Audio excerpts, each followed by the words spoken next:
Bismillahirrahmanirrahim. Assalamualaikum warahmatullahi wabarakatuh.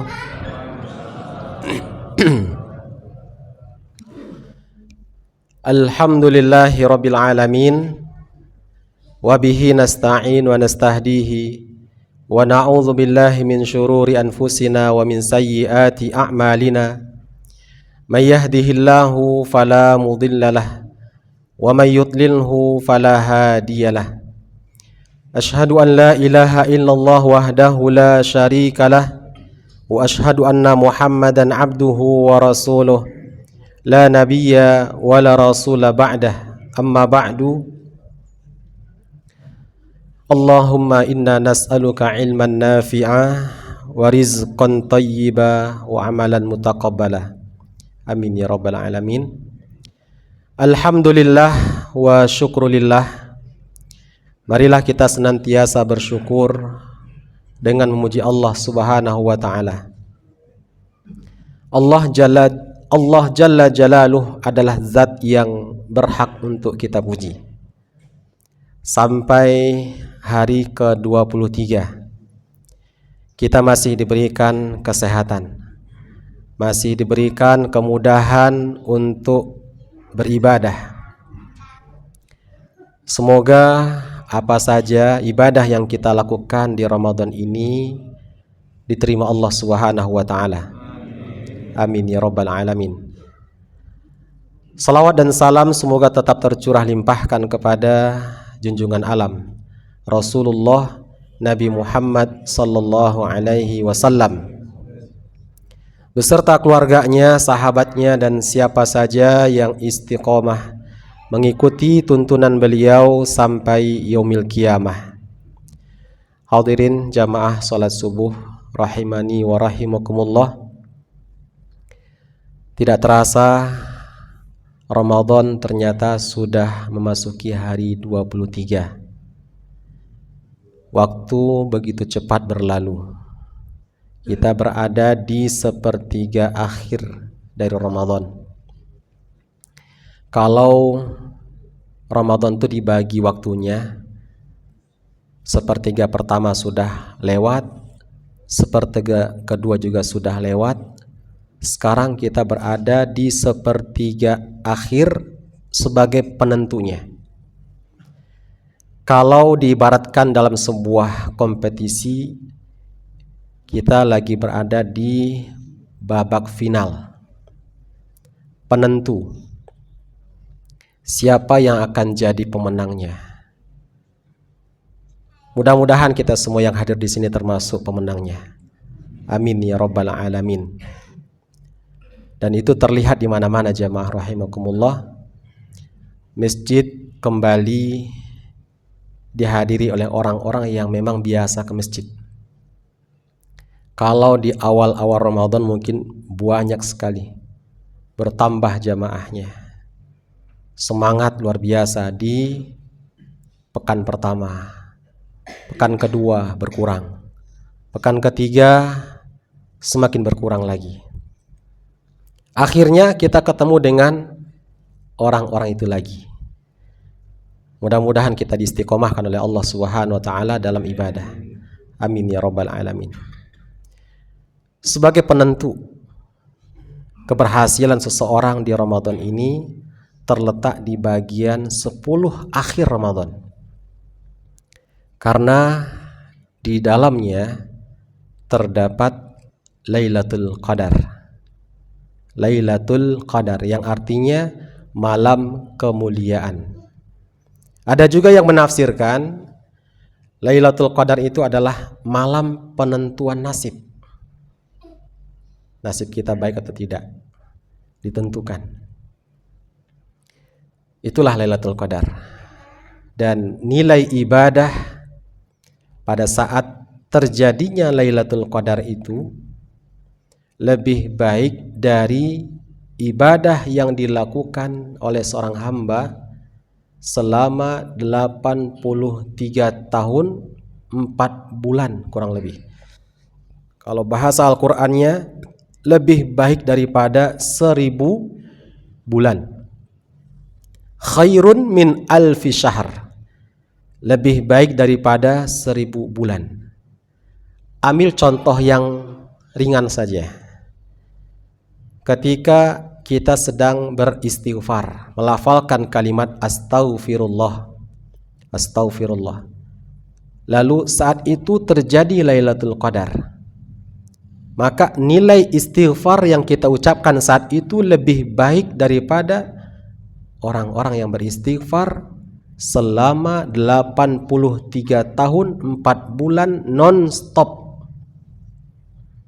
Bayangkan jamaah rahimakumullah, hanya saat itu, saat Lailatul Qadar terjadi, nilai ibadah kita lebih baik daripada mereka yang melakukan istighfar, mengucapkan istighfar selama 1000 bulan. Jangan sia-siakan, jangan lewatkan begitu saja. Jamaah rahimakumullah, Lailatul Qadar sudah terjadi belum? Sudah turun belum? Ada yang merasa sudah mendapatkan Lailatul Qadar? Ada. Kalau misalnya merasa sudah mendapatkan Lailatul Qadar, harusnya lebih semangat lagi ke depannya. Jadi pada malam-malam berikutnya semangat. Tanda ibadah seorang hamba itu diterima Allah Subhanahu wa taala dan dia dipilih mendapatkan Lailatul Qadar, ada perubahan dalam hidupnya.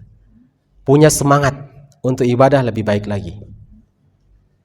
Tapi kalau nyatanya saya merasa tadi malam Lailatul Qadar, berikutnya dia tidak lagi baca Quran, berikutnya dia tidak lagi ke masjid, tidak lagi iktikaf yang pada malam 21 iktikaf, malam 23 iktikaf, karena yakin sudah bertemu dengan Lailatul Qadar, enggak lagi ke masjid. Ini keliru. Jamaah rahimakumullah, apa yang dilakukan oleh Nabi kita sallallahu alaihi wasallam pada 10 hari akhir Ramadan supaya kita mendapatkan Lailatul Qadar itu? Anggap saja Lailatul Qadar belum terjadi, jamaah rahimakumullah. Belum. Masih ada hari-hari ke depan. Masih ada malam-malam ke belakangnya sampai akhir Ramadan. Berdasarkan penuturan dari Aisyah radhiyallahu anha, apa yang dilakukan oleh Nabi sallallahu alaihi wasallam? Kana Rasulullah sallallahu alaihi wasallam idza dakhala al-ashr al-awakhir shadda mi'zarahu wa ahya lailahu wa ayqadha ahlah. Artinya, Rasulullah sallallahu alaihi wasallam ketika berada di 10 hari terakhir Ramadan, ketika berada di 10 hari terakhir Ramadan, beliau mengencangkan ikat pinggangnya. Mengencangkan ikat pinggang ini adalah kiasan. Maknanya apa? Ada 2 makna dari syadda mi'zarahu, mengencangkan ikat pinggang. Pertama, inilah makna kesungguhan, bahwa Rasulullah lebih sungguh-sungguh ibadahnya ketika berada di 10 hari terakhir. Lebih sungguh-sungguh, lebih semangat lagi. Sama dengan sebuah diksi di bahasa Indonesia, menyingsingkan lengan baju. Apa maknanya ketika seseorang mengatakan demikian? Saya mulai singsingkan lengan baju saya. Maknanya adalah dia mulai fokus, dia mulai konsentrasi menghadapi keadaan yang di hadapannya. Saya akan singsingkan lengan baju. Demikian pula dengan mengencangkan ikat pinggang. Kiasan bahwa Rasulullah sallallahu alaihi wasallam ketika berada di 10 hari terakhir, beliau lebih semangat, berbeda dengan hari-hari sebelumnya, berbeda dengan malam-malam sebelumnya. Lalu makna kedua dari mengencangkan ikat pinggang adalah bahwa beliau sementara waktu meninggalkan keluarganya. Dia tidak kumpul dengan istrinya. Walaupun dalam bulan Ramadan, suami istri boleh kumpul sebetulnya di malam harinya. Di malam hari boleh. Tapi ketika 10 hari terakhir Ramadan, sementara waktu, Rasulullah SAW tidak kumpul dengan istrinya. Beliau lebih fokus ibadah kepada Allah Subhanahu wa taala dengan melakukan qiyamul lail, dengan melakukan zikir, kemudian baca Al-Qur'an dan doa. Itulah yang dilakukan oleh Rasulullah sallallahu alaihi wasallam. Kemudian yang kedua, apa yang dilakukan oleh Nabi sallallahu alaihi wasallam ketika berada di 10 hari terakhir? Beliau banyak menghidupkan malamnya. Malam hari pada 10 hari terakhir lebih banyak bangun daripada tidurnya. Ada istirahat, tapi sebentar. Lebih banyak bangunnya. Apa yang dilakukan? Ibadah. Qiyamul lail, baca Quran, berdoa, berzikir, termasuk sedekah. Jemaah rahimakumullah, ketika kita meniru, mencontoh Nabi kita Muhammad sallallahu alaihi wasallam bagaimana beliau mengisi 10 hari terakhirnya, berarti kita juga mengusahakan pada 10 hari terakhir ini demikian. Lebih banyak bangun di malam harinya. Lebih banyak bangun di malam hari tanpa memilih malam-malam ganjil. Mau genap, ganjil, sama aja semuanya. Karena nyatanya dalam penjelasan hadis itu bahwa Nabi SAW setiap malamnya di 10 hari terakhir beliau bermujahadah, bersungguh-sungguh. Karena Rasulullah sallallahu alaihi wasallam yajtahidu fil ashril awakhir ma la yajtahidu fi ghairihi. Rasulullah sallallahu alaihi wasallam lebih sungguh-sungguh bermujahadah beribadahnya pada 10 hari terakhir, berbeda dengan malam-malam sebelumnya, berbeda dengan hari-hari sebelumnya. Terlihat bahwa Rasulullah tidaklah membedakan malam ganjil dan malam yang genap. Semuanya sama. Apalagi kita nggak tahu pasti, ini benar nggak yang saya yakini ini adalah malam ganjil. Jangan-jangan ini adalah malam yang genap. Kita nggak tahu. Karena ada pandangan ulama yang berbeda dalam penetapan 10 malam terakhir itu.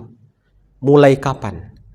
Apakah ngitungnya dari depan awal Ramadan atau ngitungnya mundur dari belakang ke depan? Apalagi jumlah hari dalam Ramadan itu kadang 29, kadang 30. Menurut Ibnu Hazm rahimahullah di dalam kitab Al-Muhalla, beliau mengatakan apabila jumlah hari dalam Ramadan itu 29 hari, maka tidak diragukan lagi awal malam 10 hari terakhir Ramadan itu jatuh pada malam ke-20. Saya ulangi, ini menurut Ibnu Hazm rahimahullah.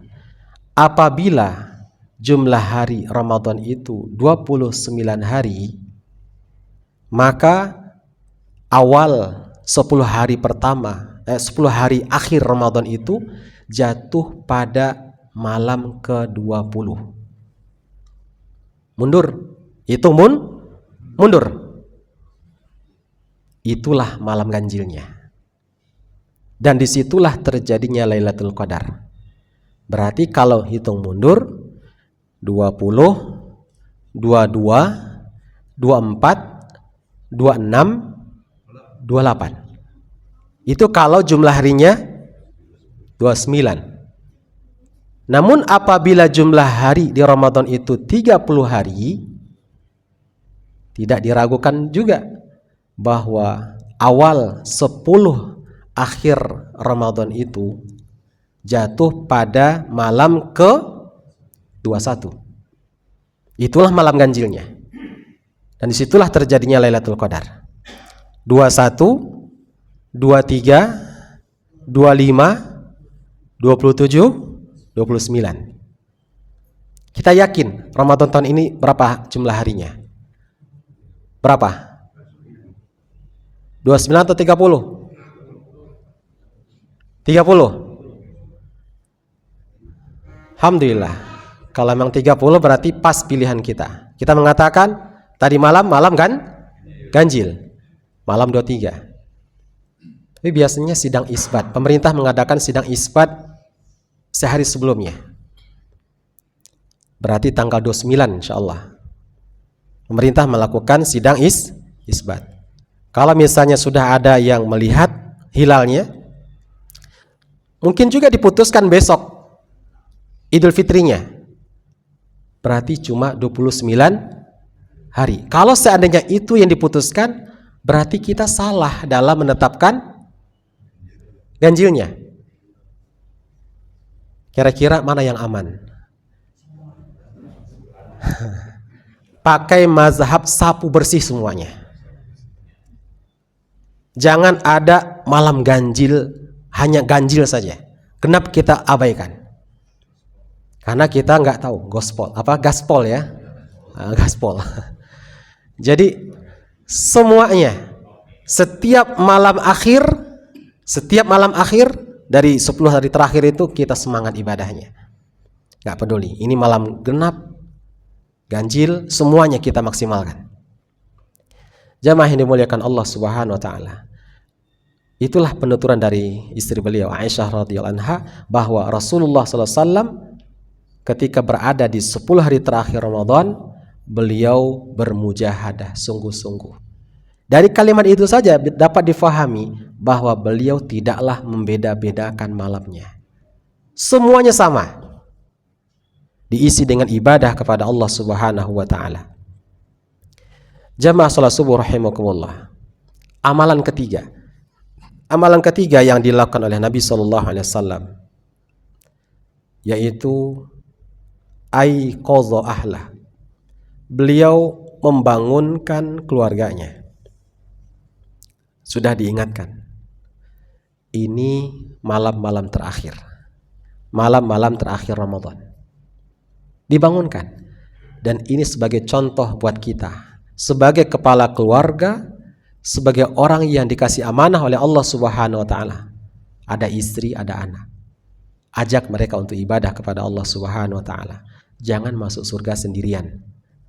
Ajak mereka. Ayo kita bangun, ayo kita sholat. Kita hidupkan malam-malam ini dengan zikir, dengan doa. Kita maksimalkan ibadah kita di 10 hari terakhir ini.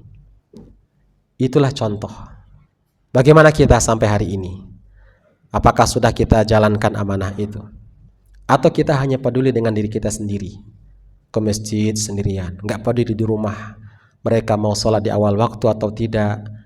Apakah mereka mau baca Quran atau tidak? Kalau itu kita abaikan, kita termasuk suami, termasuk ayah yang tidak bertanggung jawab. Allah Subhanahu wa taala perintahkan dalam surat At-Tahrim. A'udzubillahi minasyaitonirrajim. Ya ayyuhalladzina amanu qu anfusakum wa ahlikum nara.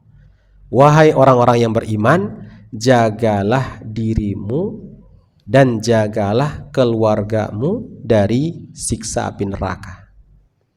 Itu perintah dari Allah Subhanahu wa taala. Kalau kita tinggalkan perintah itu, dosa kita. Karena Allah perintahkan jaga dirimu dan jaga keluargamu. Tidak diperintahkan jagalah dirimu. Akan tetapi di situ ada perintah juga keluargamu juga kamu jaga. Jangan kamu biarkan. Itu adalah amanah dari Allah Subhanahu wa taala. Jamaah salat subuh rahimakumullah. Ketika kita mengaku sebagai umatnya Nabi sallallahu alaihi wasallam, tentu semua contoh apa yang dilakukan oleh Nabi kita berusaha lakukan. terutama bagaimana Nabi kita SAW ketika berada di 10 hari terakhir Ramadan. Jamaah rahimakumullah, ada sebuah hadis yang lebih tegas bahwa Lailatul Qadar itu adanya pada malam ganjil. Taharru Lailatul Qadri fil witri minal ashril awakhir min Ramadan. Taharru, hendaklah kalian cari Lailatul Qadar itu pada malam ganjil di 10 hari terakhir Ramadan. Yang perlu kita fahami jamaah rahimakumullah, kalimat taharru, kalian carilah, kalian awasilah, kalian intailah dia. Kapan terjadinya Lailatul Qadar itu? Kapan diturunkannya? Kita disuruh oleh Rasulullah SAW cari. Karena kita nggak tahu persisnya saat terjadinya Lailatul Qadar itu. Waktu kemungkinan terjadinya adalah dari awal malam, begitu masuk maghrib sampai matla'il fajar, sampai subuh. Itulah rentang waktunya. Tapi bukan berarti semalaman kejadiannya. Dia hanya sesaat yang kita nggak pernah tahu. Oleh karenanya Rasulullah SAW perintahkan cari dia. Ini mengharuskan kita untuk bergadang, mengharuskan kita lebih banyak bangun daripada tidurnya. Karena kita nggak pernah tahu kapan terjadinya Lailatul Qadar itu. Saat terjadinya Lailatul Qadar, lalu kita sedang ibadah kepada Allah, Masya Allah, ini nilai ibadahnya luar biasa.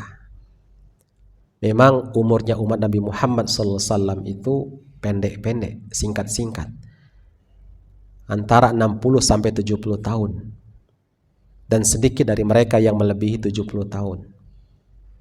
Walaupun demikian, walaupun pendek umurnya, tapi ketika dipertemukan dengan Lailatul Qadar, itu bisa mungkin menyamai umurnya umat yang terdahulu, bahkan mungkin lebih panjang lagi.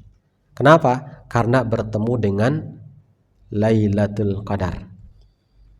Bertemu dengan Lailatul Qadar. Saat terjadinya sekali saja di Ramadan kita ketemu, itu lebih baik daripada mereka yang punya usia 83 tahun 4 bulan dan selama itu ibadahnya non-stop pula. Orang-orang yang mungkin usianya hari ini ada yang 83 tahun 4 bulan. Itu semuanya dari 0 tahun sampai 83 tahun itu tidak semuanya diisi dengan ibadah. Separuhnya pun juga mungkin enggak.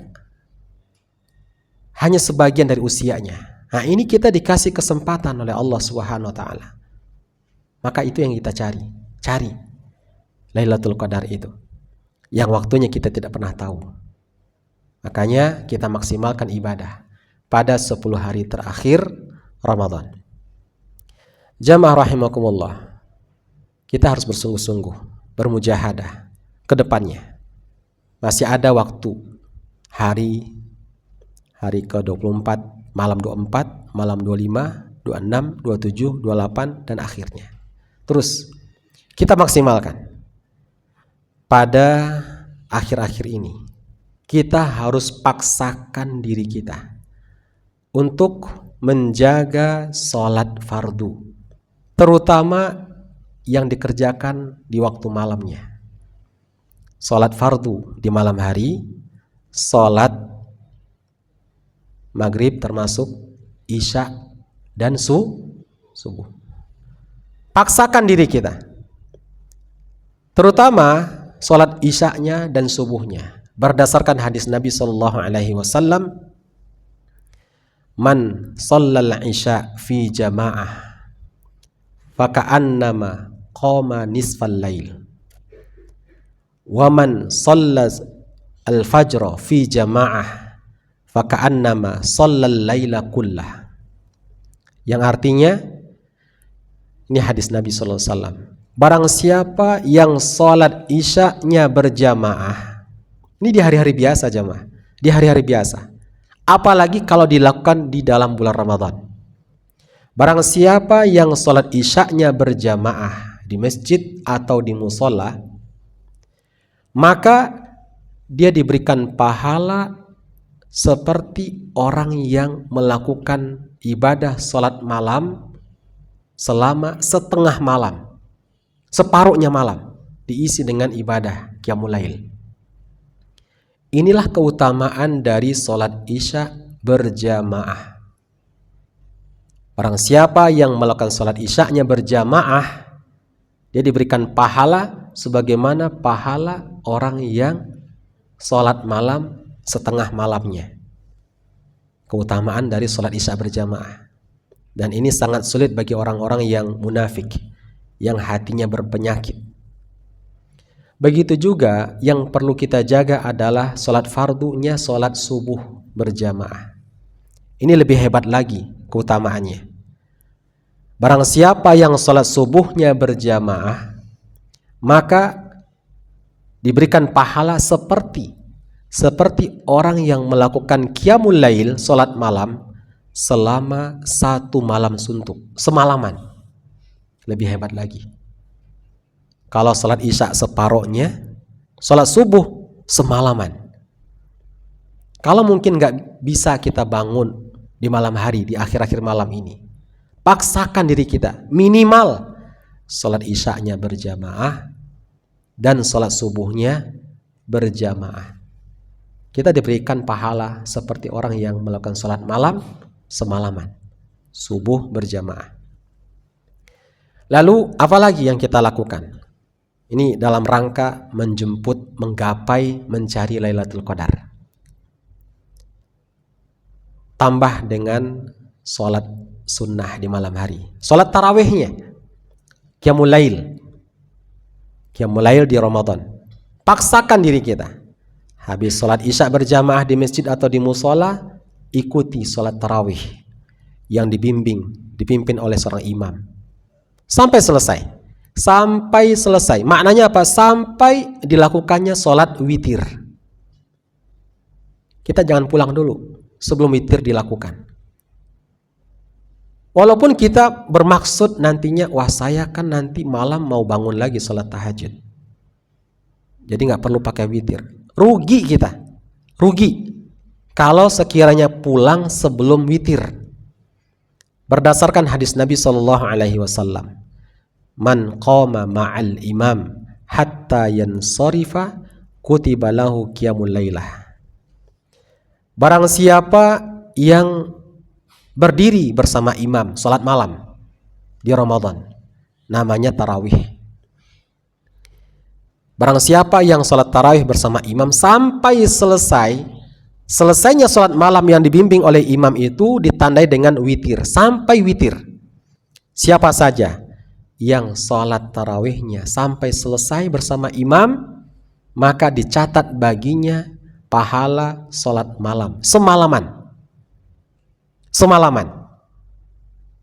Jadi kalau ada yang pulang sebelum witir, fadilah ini tidak didapatkan, rugi. Sebetulnya nggak masalah, tidak pula dilarang. Usai witir dalam sholat tarawih, kemudian tengah malam bangun untuk sholat tahajud, silahkan. Karena Aisyah radhiyallahu anha pernah melihat Rasulullah SAW habis sholat witir, beliau sholat tapi dalam keadaan duduk. Sholat sunnahnya habis witir itu duduk sholatnya, karena kondisi beliau mungkin sudah mulai lemah, capek banget, sehingga sholat sunnahnya dengan sambil duduk. Jadi ada dasarnya. Kalau kita mau bangun sholat tahajud lagi, silahkan, tapi jangan pakai witir lagi. Karena Rasulullah SAW katakan, la witrani fi lailatin.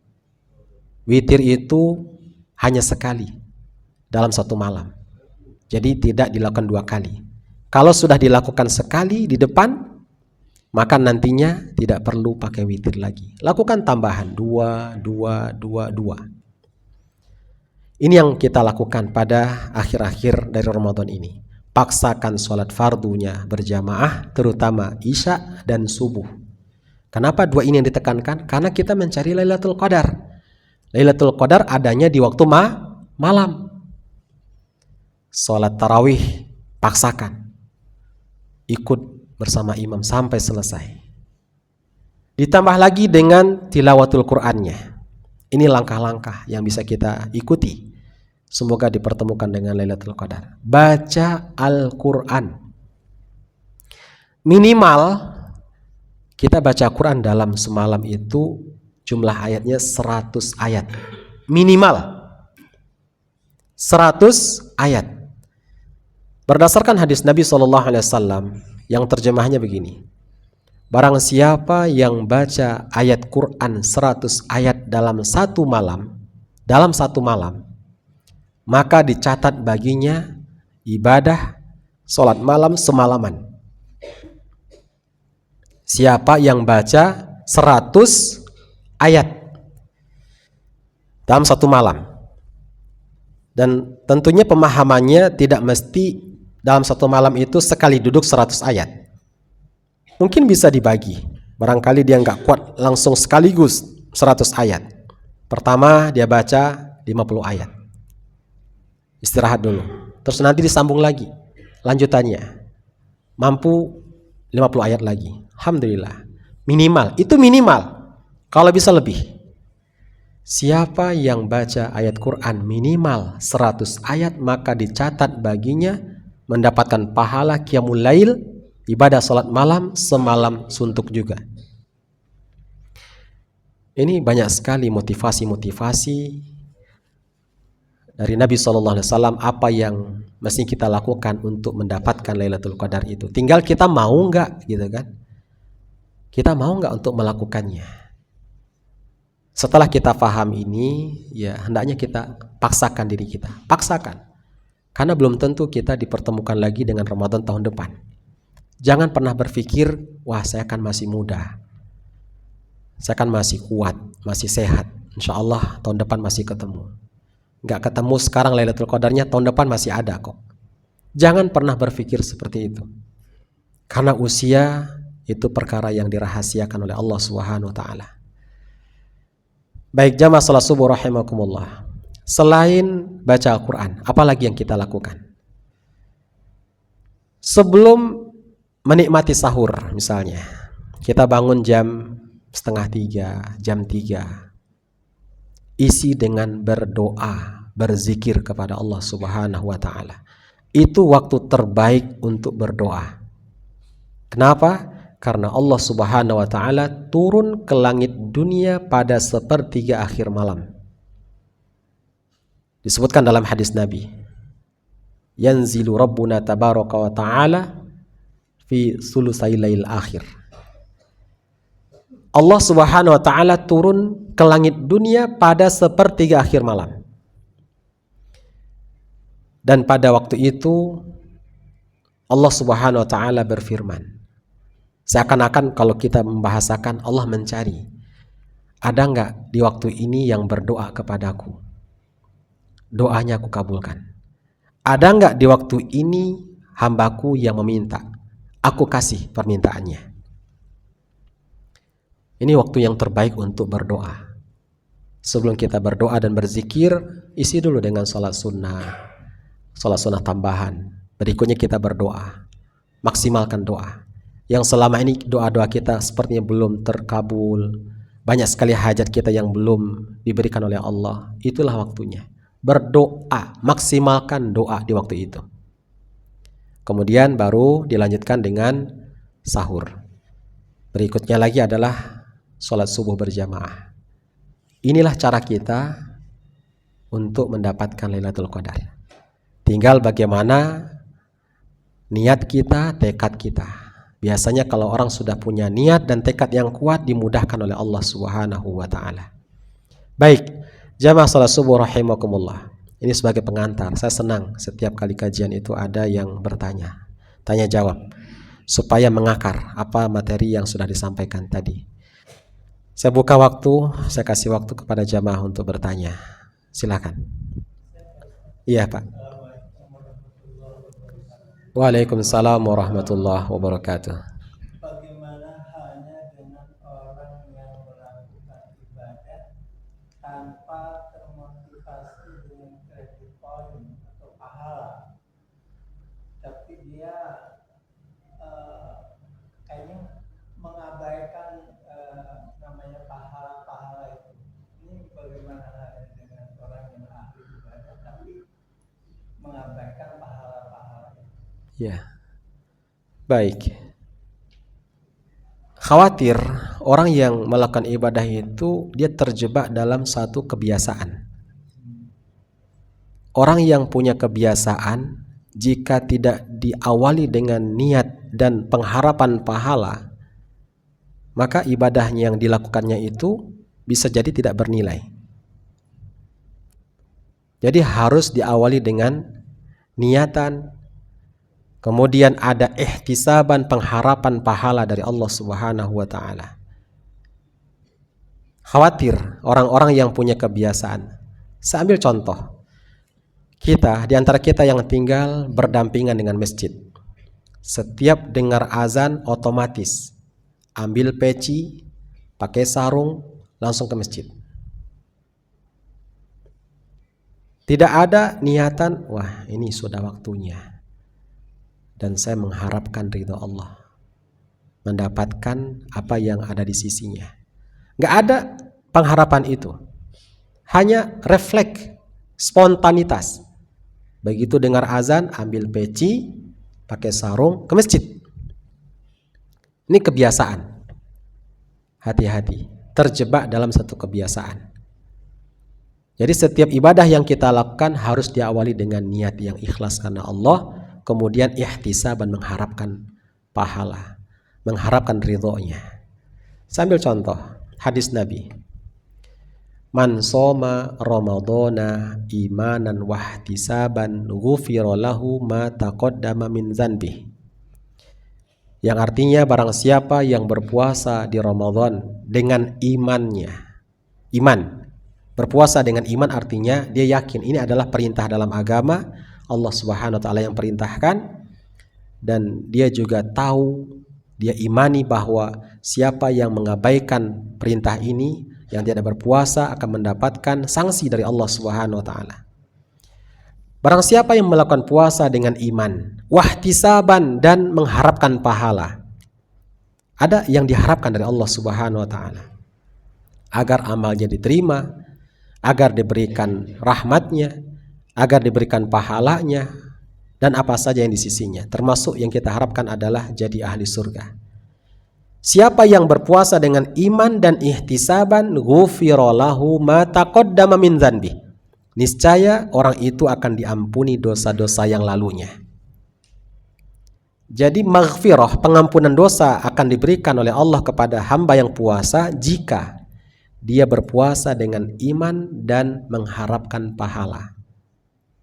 Jadi hasil itu didapatkan jika dilakukan dua hal ini, karena imannya dan ihtisaban.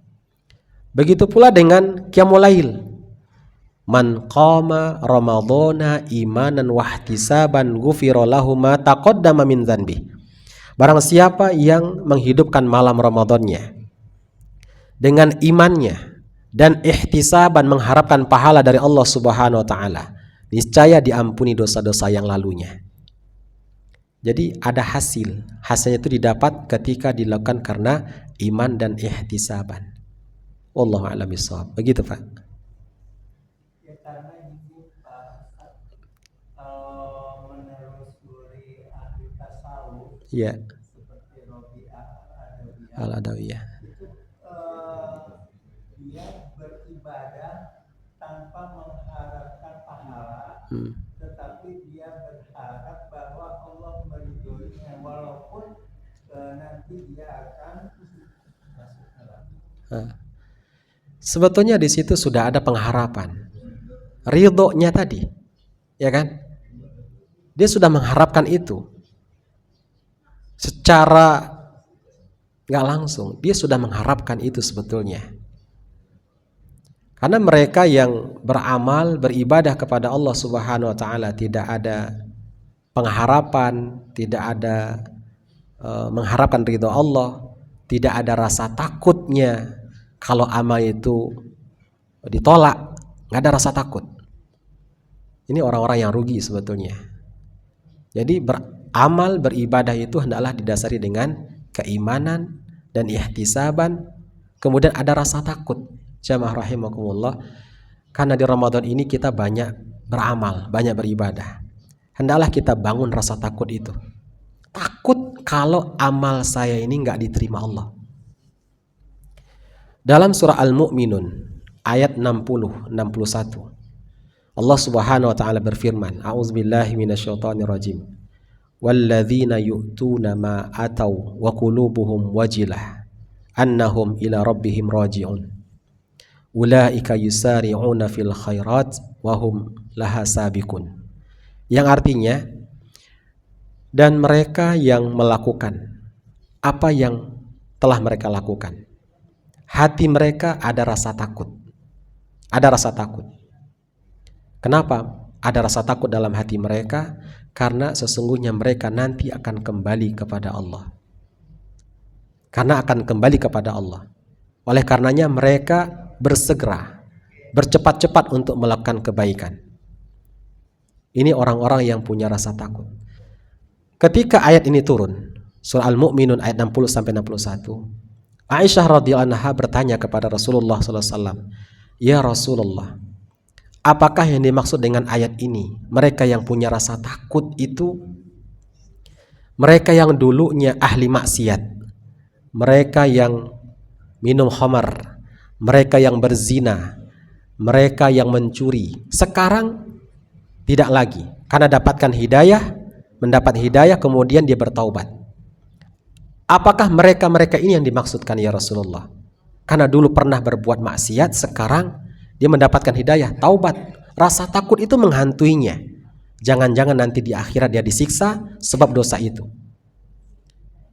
Aisyah konfirmasi kepada Rasulullah, apakah itu yang dimaksud ya Rasulullah? Apa jawaban Nabi? La ya bintas Siddiq. Bukan itu maksudnya wahai putri Abu Bakar As-Siddiq. Bukan itu.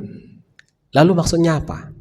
Maksudnya adalah mereka yang berpuasa, mereka yang sholat, mereka yang bersedekah, dan mereka takut kalau amalnya semua itu tidak diterima. Takut kalau amal semua yang dilakukan itu nggak diterima oleh Allah Subhanahu wa taala. Makanya berangkat dari rasa takut itu punya semangat untuk melakukan amal berikutnya. Lakukan lagi dan lakukan lagi. Karena ada rasa takut. Apa yang sudah saya perbuat kemarin belum tentu diterima. Makanya dilakukan lagi dengan penuh pengharapan dan rasa takut. Jangan-jangan amal saya tidak diterima oleh Allah Subhanahu wa taala. Begitu Bapak. Betul. Kompetisi. Berlomba-lomba terus. Orang yang punya rasa takut, ada pengharapan dari Allah Subhanahu wa taala, takut amalnya nggak diterima, dia akan semangat melakukan ibadah. Beda dengan orang-orang yang sangat yakin, percaya bahwa amalnya sudah diterima. Contoh, di Ramadan ketika sudah khatam sekali, habis itu nggak baca Quran lagi. Yakin dia, saya sudah menyelesaikan baca Quran sekali. Berikutnya nggak baca Quran lagi. Sama juga dengan tadi malam kayaknya Lailatul Qadar. Habis itu malam-malam berikutnya nggak lagi ibadah, nggak ke masjid lagi, nggak iktikaf. Padahal 2 malam sebelumnya dia iktikaf. Gitu. Wallahu a'lam bishawab. Baik, cukup. Ada lagi yang lain? Silakan.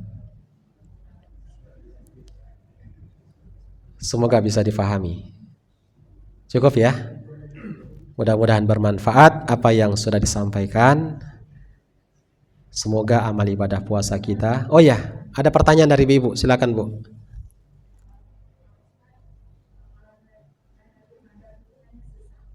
Iya.